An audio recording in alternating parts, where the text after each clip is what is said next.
आहे.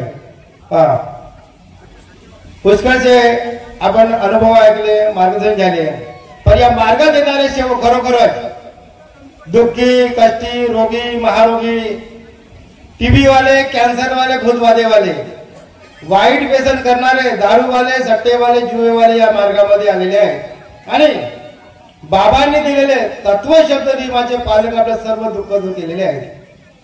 हा अनुभवामध्ये आपण ऐकला, मार्गदर्शनामध्ये ऐकला, आपल्याला कुणालाही मार्गात या म्हणून म्हणता येत नाही. मला सुद्धा दारूचा व्यसन होता, मी भरपूर दारू प्यायचे, माझी आर्थिक परिस्थिती सुद्धा खालावलेली होती. पण पहा, मी घराच्या दरवाज्यात बसलो होतो आणि पहा, मी आपल्या भावाला म्हटलं की मला सुद्धा मार्गात यायचं आहे, मला सुद्धा या मार्गात यायचं आहे.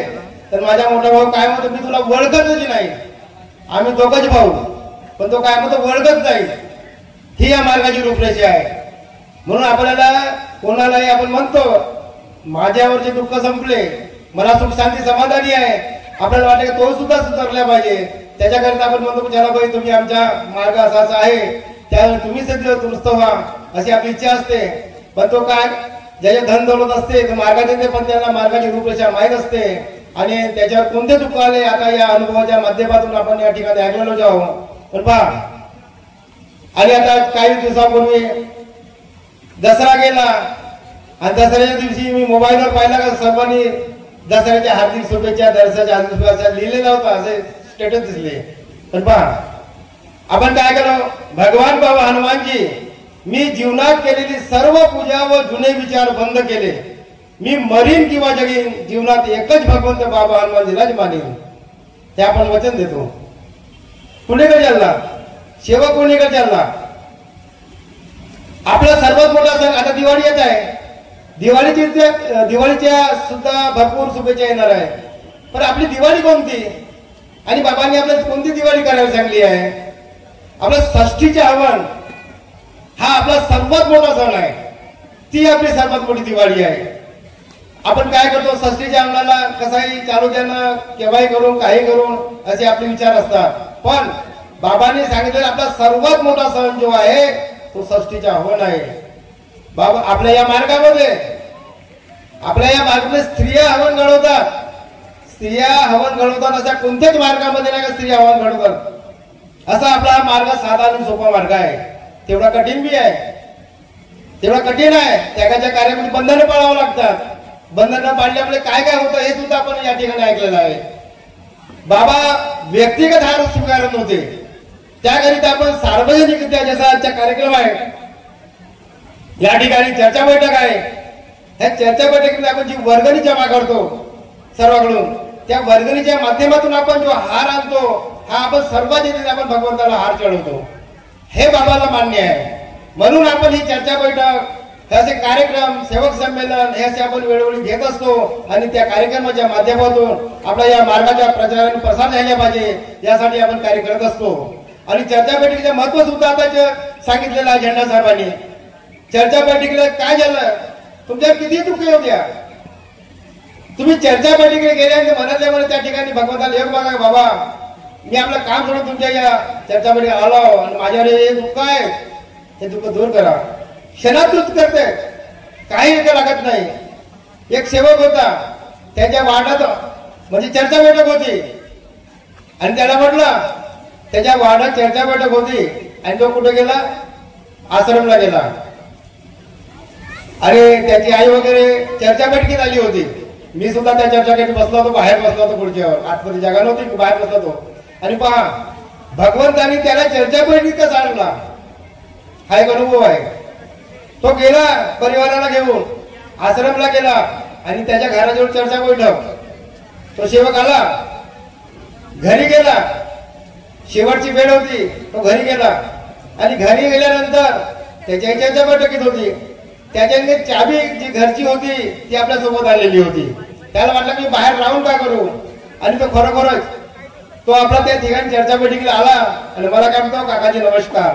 मी नमस्कार घेतला, मी इशारा केला त्याला, कुठे गेला होता, मी म्हणते मोदा आश्रमला गेलो. काकाजी म्हणते मला इथे तुमच्या बाजूला चर्चा बैठक आहे, या चर्चा बैठकीला पहिलं महत्व आहे. नाही म्हणते मला वाटलं का निपटून टाकतील. पण पहा म्हणते भगवंतानं मला या ठिकाणी बोलवलं म्हणते. मला भगवंतानं तुला या ठिकाणी बोलवलं काही नाही, तू या ठिकाणी उपस्थित सही मारण्याकरता तुला या ठिकाणी बोलवलं नाही. मला चर्चाकडे जो रजिस्टर असते त्याच्यावर आता यानंतर मला अध्यक्षाच्या मार्गाने सुरू होणार आहे. हे शब्द असा बोललो मी आणि बोलता बरोबरच आम्ही बाहेर बसलेलो होतो आणि बोलता बरोबर आतमधून माईक आला बोलले ते यानंतर अध्यक्ष साहेबांच्या मार्गाने सुरू होणार आहे. हे अशी वेळ आपल्यावर येते आणि तो त्या ठिकाणी आला.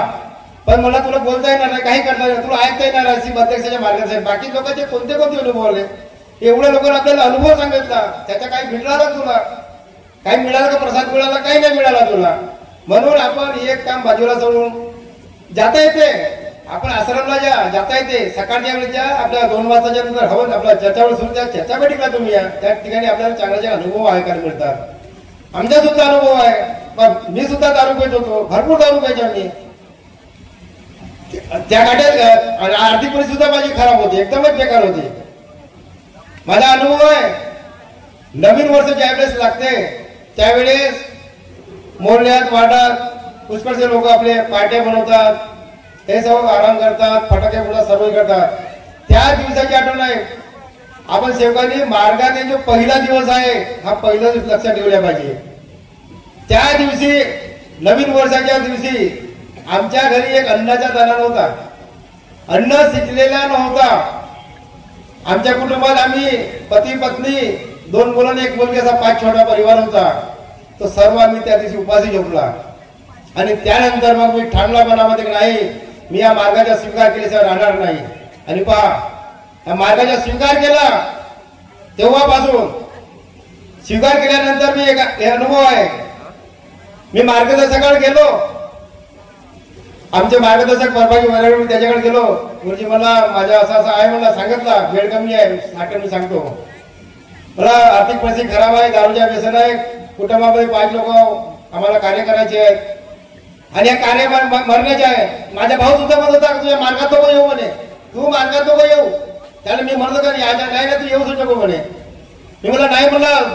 त्याला हेही शब्द दिला का नाही सूर्य पूर्वेकडे उगवते इकडून पश्चिमेकडे उगवत चाललं, पण मी या मार्ग स्वीकार करेन. मी ठाम विश्वास निश्चय केला आणि बस मला मी तिथे लागलो म्हणला. तू विचार कर म्हणले, तू नाही की म्हणे. त्याला असं टळवला नाही मला म्हणे. मी ते घरचे सगळे सामान समाज विसर्जन केले आणि मग गुरुजीकडे गेलो.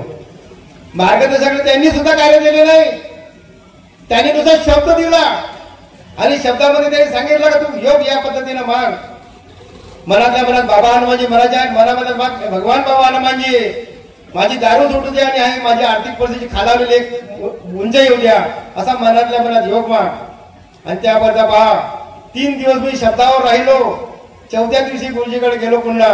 गुरुजी मला काही आठवण आली नाही, 3 दिवस झाले, तुम्ही 3 दिवसात शब्द दिला होता. पुन्हा गुरुजी म्हणतात पुन्हा 3 दिवस तू शब्दावर राहा. आणि पहा पुन्हा 3 दिवस मी शब्दावरच राहिलो. मला मार्ग दिला नाही, कार्य दिले नाही, पण शब्द दिला. शब्दावर एवढी मोठी किंमत आहे, त्या शब्दावर भगवंत तात्काळ आपल्या शब्दावर इथे उभा असतो. आणि पहा 6 दिवस झाले. 7व्या दिवशी मी कामावर गेलो. कामावरचे पूर्ण 6 दिवसाचे पैसे माझे पूर्ण आले. नुसत्या शब्दावर माझी आर्थिक परिस्थिती सुधारली. दारूची आठवण आली नाही. आणि तेव्हापासून आम्ही स्वप्नात म्हणजे विचार नव्हता केला. आम्ही मतलब एकदम शून्यातला व्यक्ती, एकदम शून्य, काही नाही घरी, कास्तकार नाही, घर नाही, काही नाही तो व्यक्ती. आज आम्ही 4 व्हीलर चालवायला शिकलो. ही एवढी मोठी भगवंताची कृपा आहे. म्हणून सर्व सेवकांना माझी विनंती आहे, तुम्ही जे मागाल ते मिळते, पण केव्हा मिळते? बाबाने दिलेले तत्वशब्द नियमाचे पालन करते तेव्हा बाबाला मिळेल. म्हणून सर्व सेवकांना माझी विनंती आहे. आणि वेळही बरेच झालेला आहे, अजून मार्ग सुद्धा आहे, सुद्धा कार्यक्रम सुद्धा होणार आहे. म्हणून एकच सांगतो की आता गुलाबाचे फुल आहे म्हणून तोडू नका, गुलाबाचे फुल आहे म्हणून तोडू नका. माझ्या महान त्यागी बाबा जिंदेवजीने हा जो मार्ग तयार केलेला आहे या मार्गाला बदनाम करू नका, बदनाम करू नका, बदनाम करू नका. एवढेच बोलून मी आपल्या शब्दाला या ठिकाणी विराम देतो. या बोलण्यात गेल्यात काही माझ्याकडून चुका झाल्या असतील तर मी भगवान बाबा हनुमानजीला क्षमा मागतो. आपले सर्वांचे सद्गुरू महान त्यागी बाबा जिंदे यांना सुद्धा मी क्षमा मागतो. आपले सर्वांचे सर्व अध्यक्ष आणि सर्व सेवक सेविका बांधल्या सर्वांना क्षमा मागतो. या ठिकाणी मला बोलवलं आणि या ठिकाणी मला माझा मान सन्मान केला. बोलण्याची संधी दिली आणि मला एक उपाध्यक्ष पद सुद्धा या ठिकाणी दिला। मी माझ्यातर्फे मंडळाचे सुद्धा मी या ठिकाणी आभारी आहो। एवढंच बोलून मी आपल्या शब्दाला या ठिकाणी विराम देतो। सर्व सेवकांना माझा नमस्कार नमस्कार नमस्कार। धन्यवाद।